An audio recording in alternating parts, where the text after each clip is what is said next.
Hey everyone, welcome to today's video. So in this video we're going to start to explore DLL sideloading and DLL hijacking. To do that, I will start off by giving a little bit of background on what DLL hijacking is, and then we'll move into what DLL sideloading is and how DLL sideloading kind of takes advantage of DLL hijacking.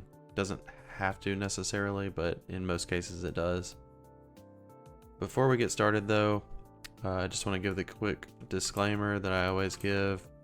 This content in this video is for educational purposes only and not intended to encourage or support any illegal activities. The creator cannot be held responsible for the misuse of information provided. Viewers are advised to ensure their actions are lawful and safe.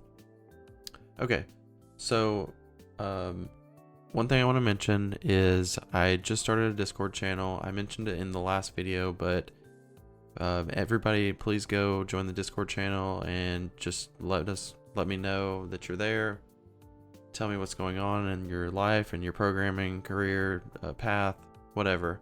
I'll look forward to hearing from you guys. And also later on in this video I will have a challenge that I would like for you guys to do and just post in the Discord, and I will I'll share some of your challenge entries on the next video. Okay, so let's get started. We'll first talk a little bit about DLL hijacking. So DLL hijacking is when an adversary takes advantage of the Windows default search order used to find a DLL. So by default, Windows has an order of operations to find a DLL if it is not readily available right on top of the executables execution path, essentially.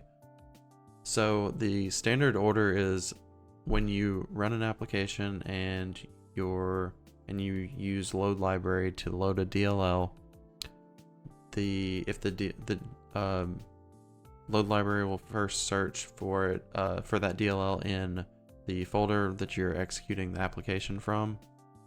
If it's not there, then it will check the supplied parameter of set DLL directory. Then it will check the system folder, which is C Windows System 32. Then it will check C Windows System. Then it will check C Windows. And finally, it will check all of your path variables, any directories in your path environment variable, to see if it can find the DLL there. Each one of those locations that it searches is an opportunity to hijack. If you have write permissions to any of those directories, you can drop your DLL there, as long as it is before the search where the actual legitimate DLL is. So for example, if the legitimate DLL is in System 32 and you put your DLL into the application's execution directory, then you've hijacked that execution path or execution search order. Another example would be if the DLL that you're the legitimate DLL is in a path environment variable, and you put your DLL, for example, in the Windows folder or System 32, then your DLL would execute before it would be found and executed before the legitimate DLL in the path environment variable. So that would also be a successful. So DLL sideloading is essentially when an adversary loads by some means their DLL in the place of a DLL expected to be loaded by the application. So if you have some application that's looking for, we'll say, helper.dll, if you can somehow replace helper.dll with your own DLL, that is a successful sideload. There are a couple of different pieces to successfully sideloading though. Some DLLs have different entries, different entry reasons. They have export functions and just functionality that may be required for the application to work as expected. So for successful DLL sideloading to take place, you have to check all of those boxes. You have to make sure that your entry points are correct, your export functions are correct, and you're not going to crash the application. It is possible that you can load your DLL and execute that functionality that you need to execute before the application crashes, but best case scenario is that you execute without an indication that you're crashing any applications. So you always want to proxy export functions, make sure your DLL doesn't interfere with the application flow of the actual application. So we're going to build a legitimate application with a legitimate DLL and show the vulnerabilities. So we'll show what sideloading looks like. We'll show where that opportunity can be found, how it can be found, and then we'll build a DLL and sideload that DLL. And I'll show all of this going through. Okay, so to start off, I will start by building a DLL, and then we'll build an application to use that DLL. So I'm going to head over here to my Solution Explorer and add a new project. I will do a DLL, and I will make this named AdLib.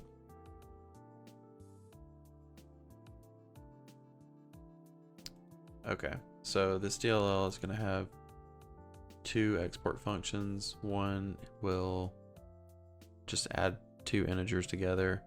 The second one will just be a pause. It'll just pause the application. Super simple, but it will give us an opportunity to see what we need to see.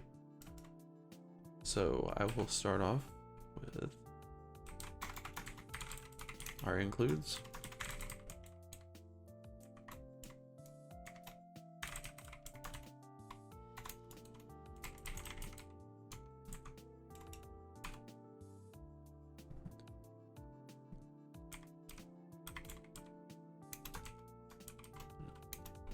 Extern C.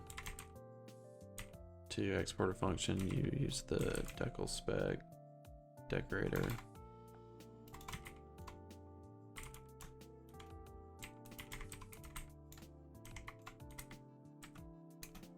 And our return is an integer.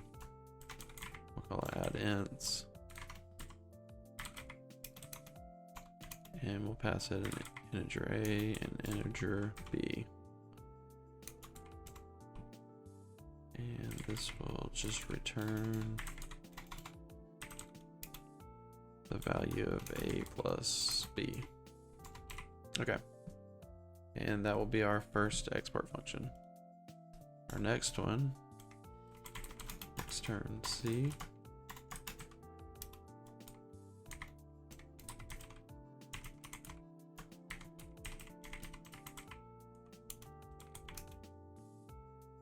Call this, or this will be a void. I'm not going to return anything.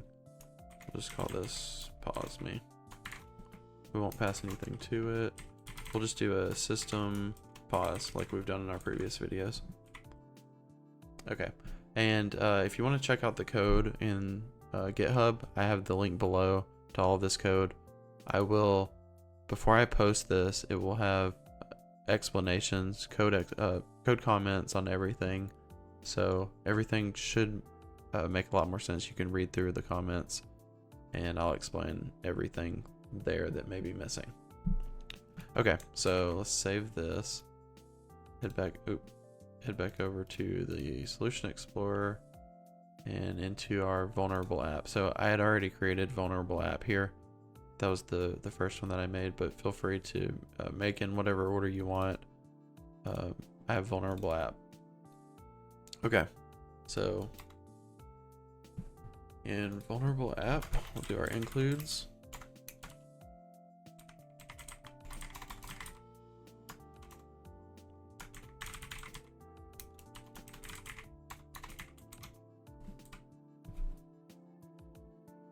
Fix my typos. Okay, and we will do some type definitions for our export functions.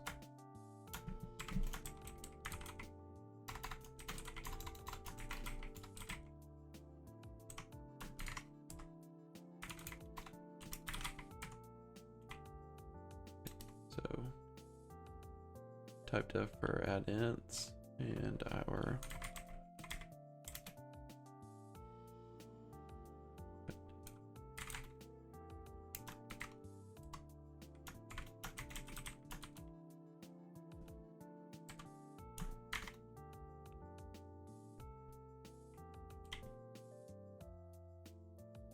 another typo. Okay, so there we have our type defs, and we will start our application here.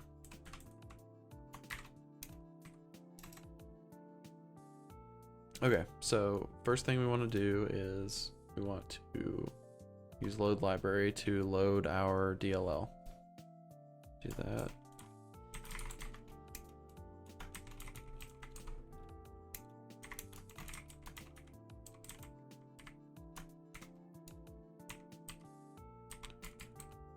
It'll be named adlib once it compiles. Just say, do some error checking. If adlib is equal to null,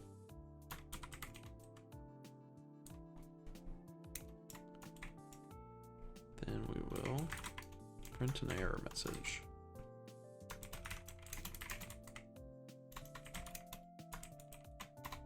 That way we'll know if we're unable to find the DLL for whatever reason. We can return -1. Okay, so this will just load the DLL, and if we are unable to load the DLL, our application will just exit. Okay, next we want to use get proc address to find the pointer address to our posme function. So to do that, use posme and a variable name.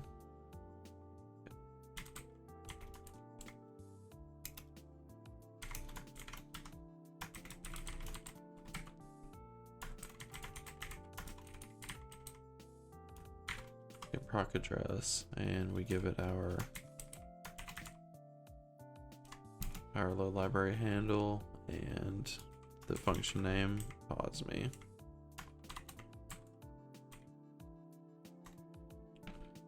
And we'll do error checking again.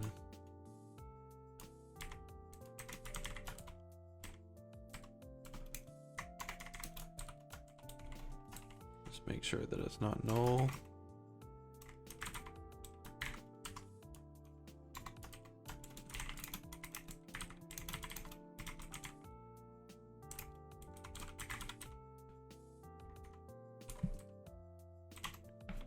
And we can return -1 if we are not able to find that function.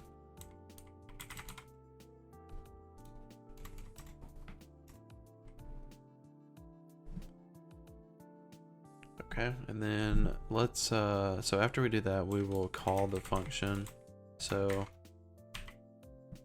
this will execute, this will run the posme function. The posme function, if we look back here, does a system pause, so we'll get a pause here. That's on the legitimate DLL, but we may change that when we sideload later on. Okay, so the next one we want to do is we want to do add ints. So same thing as we did just now, just above.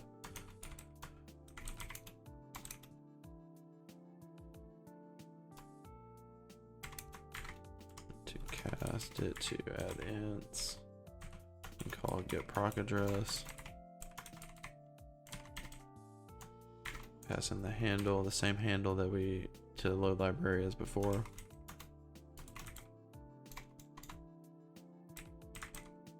And this time the function name is add ints. Oh, let me fix this type here. Okay. And then we will do if x add ints is null, and we just want to print it again.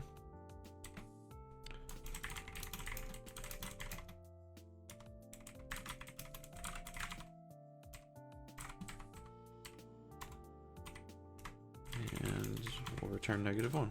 Okay. Now let's do some basic math and then we will finish up this application. So we'll do int, we'll just call it math result is equal to x add ints, and we'll just pass in 2 integers.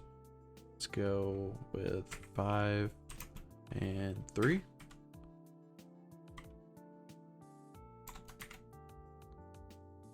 And let's print that result out. So printf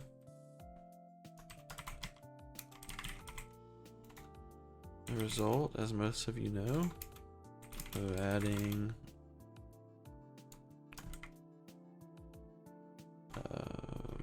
5 and 3 is %i, new line, and math res. Okay. And finally, we will do free library on our hadlib and return 0. Okay. All right. So let's just take a look back at this real quick. Okay. So we have our type defs for add int and pause me. Then we jump into the main function. We use load library to load our adlib.dll. And then we are using get proc address to find function pointers for pause me and add ints. We are executing pause me here, which should do a pause. And then after that, we are executing x add ints to add 5 and 3. And we should get our result printed out here. Then we are just freeing our library and exiting the application. So let's go ahead and build this solution. Typo. Oh, here we go. All right. Just add that semicolon there and we will build again. Okay.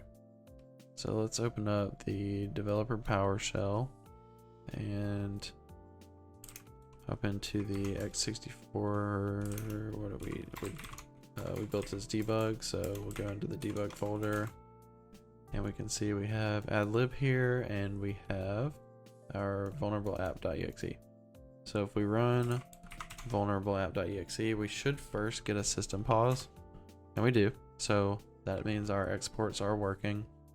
If we look here, we just called this export function pause me in our main application. Then if we press enter, we can see the result of 5 and 3 is 8, and that is correct. This is from x add ints. We look over here, we just called our add ints function. Okay. So let's take a look at what these function calls look like in API Monitor. So I'll open up API Monitor and I'll come over here and do a search for get proc address. And here we go. Okay, so we will just check all of kernel 32. That way we're just getting all kernel 32 functions. I'll minimize that. Okay, and then we will monitor new application, drop over to our folder, and debug vulnerable app. Okay, so when I run vulnerable app, we should see those get proc address calls in here. Okay, so here's our application running. You can see here we have our load library W call, and then right below that we have get proc address on pause me. So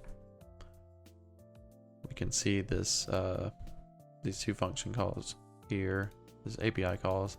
Press enter one more time, we can see that we had another get proc address on add ints, and then we freed our DLL and exited.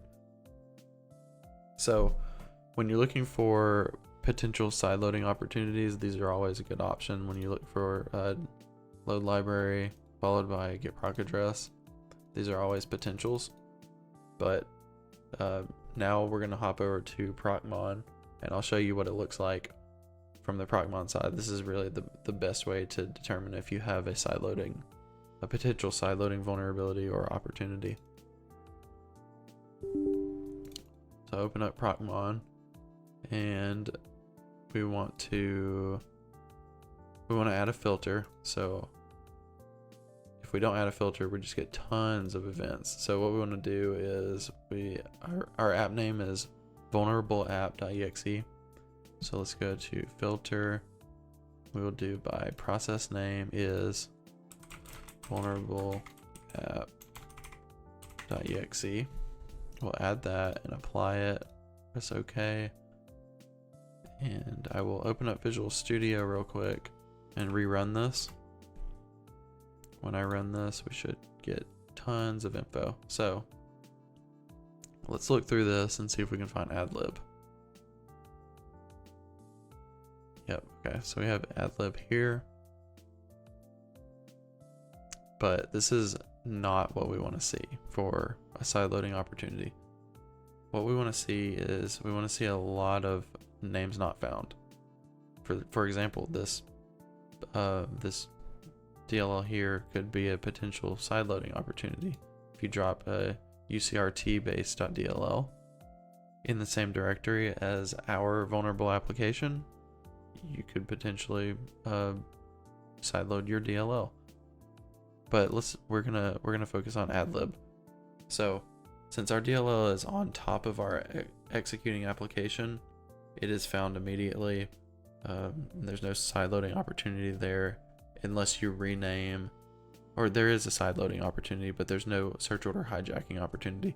You can rename this DLL, or move it, delete it, or move the executable itself and create an opportunity. But if you don't have the ability to do that, you just don't have the ability. So let's I'm gonna move this DLL. So here I have our folder. I'll drop in here in debug. So this is our DLL here, adlib. I'm going to move this, and I'm going to drop it into Windows. Okay, so it's no longer in our debug folder, and I'm going to head back over to process monitor and clear this really quick. Might have to clear it again. Yeah, okay. Clear it one more time. Okay. Then rerun vulnerable app. Now if we look and we find adlib, see, this is what we want to see when we're looking for sideloading opportunities. So in vulnerable app, first we see this create file call with name not found in our executable directory, same directory you can see here. Then we have one in system32. Then we have one in system. And these are all name not found. So these are all potential hijacking opportunities. And then finally, we have a success in C Windows because we just moved that DLL to C Windows. So what happens if we put our own malicious DLL into the image path or image executing directory and execute it? Well, let's find out. Okay, so head back to our solution and let's make a new project. We will make a DLL. And let's name this DLL Sideload Me. We'll create it. Okay, so now we have the template for our malicious DLL. So to start off, let's just explore a couple of different things. First, let's just drop into the DLL main. So we're not going to use reason for call, and instead we'll just use DLL main, and let's just put a message box here. So let's add our include.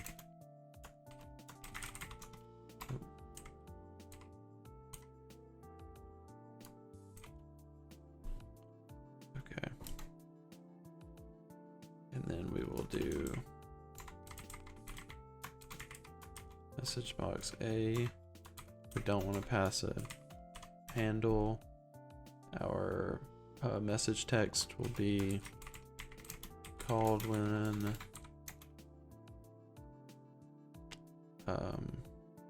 DLL main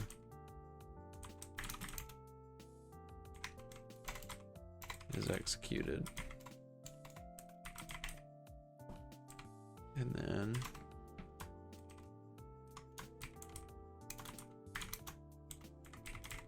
we will call this, we'll title it DLL main sideload and be okay.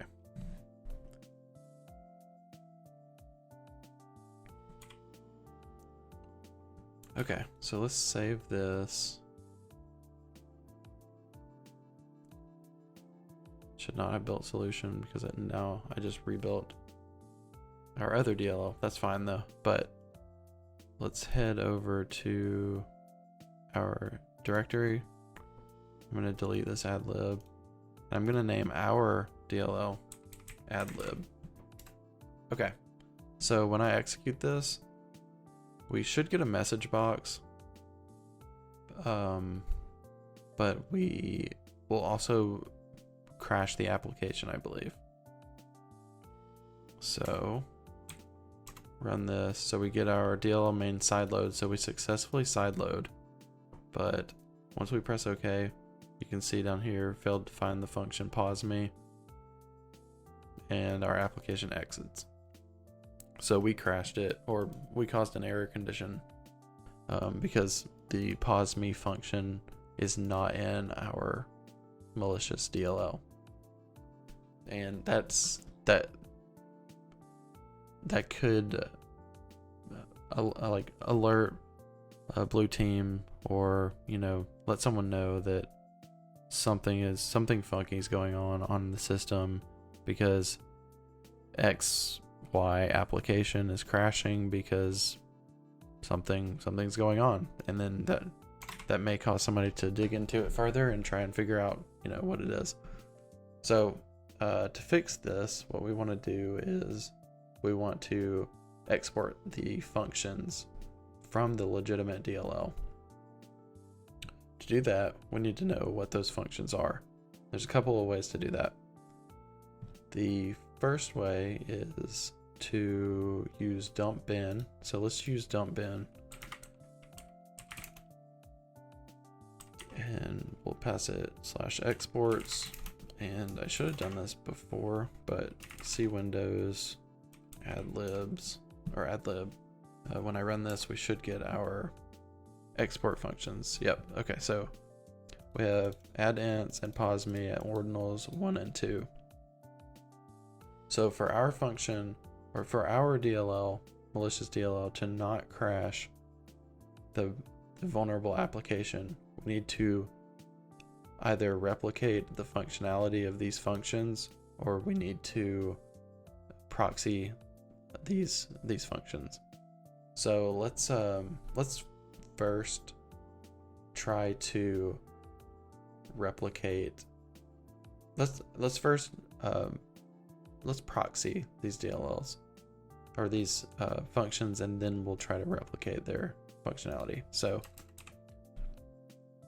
what we want to do is we just want to link them essentially. So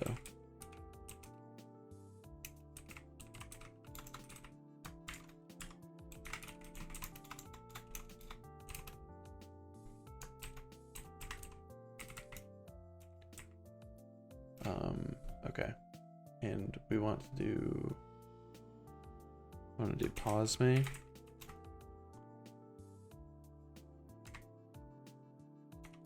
And we'll have to rename the legitimate DLL for this to work correctly.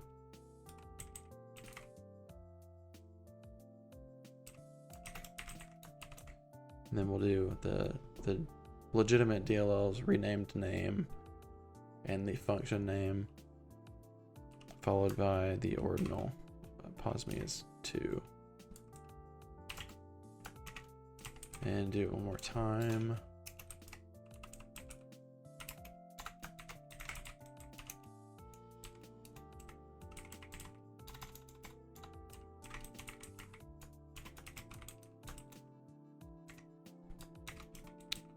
Underscore add lib,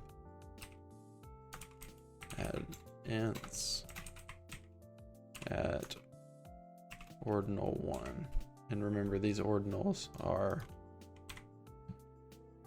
from here. So add ints is at ordinal 1. You see ordinal here, ordinal 1, and pause me is at ordinal 2.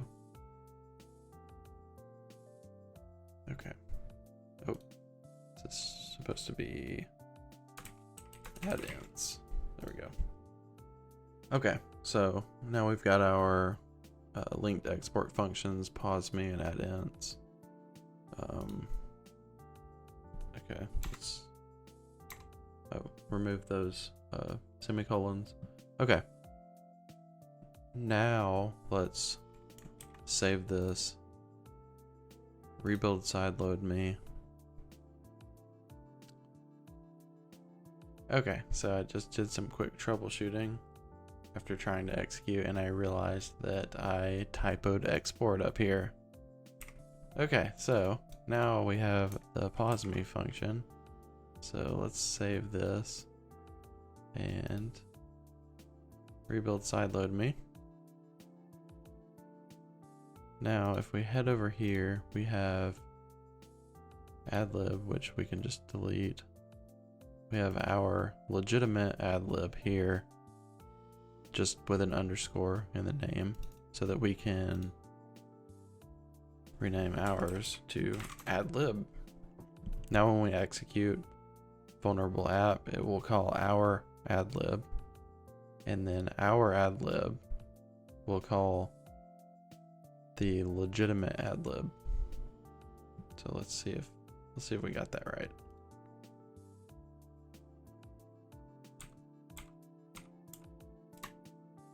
Okay, so we get our sideload,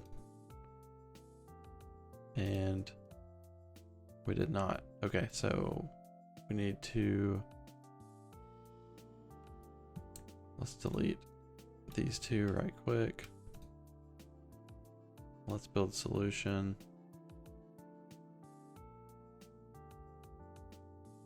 Okay, so we will rename the legitimate DLL with an underscore.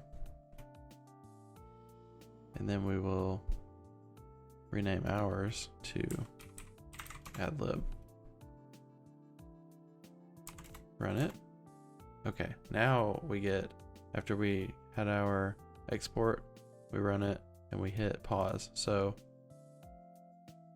this is the DLL that executed. This is our malicious DLL. When it executed, it did its deed, which was, we wanted to, in this case, sideload a message box. This could have been execute some shellcode or call back to some C2 server, or whatever you want to happen could happen right here.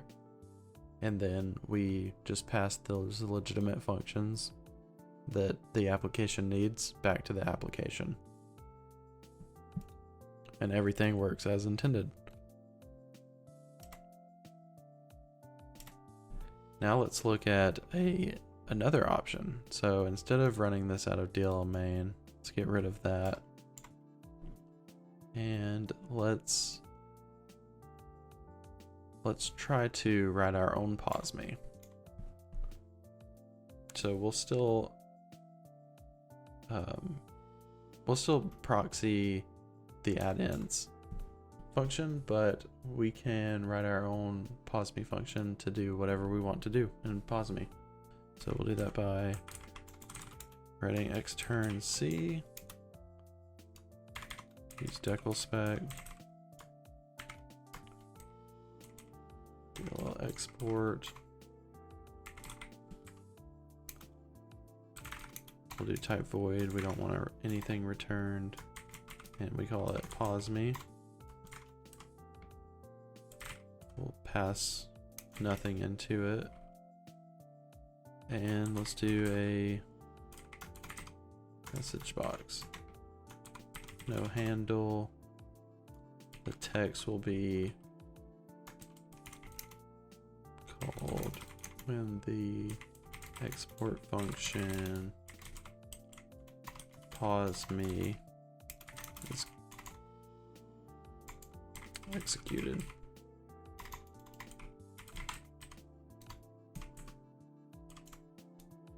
And then we can title it POSME export with MB. Okay.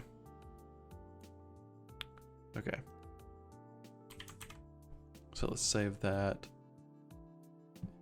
and let's rebuild sideload me.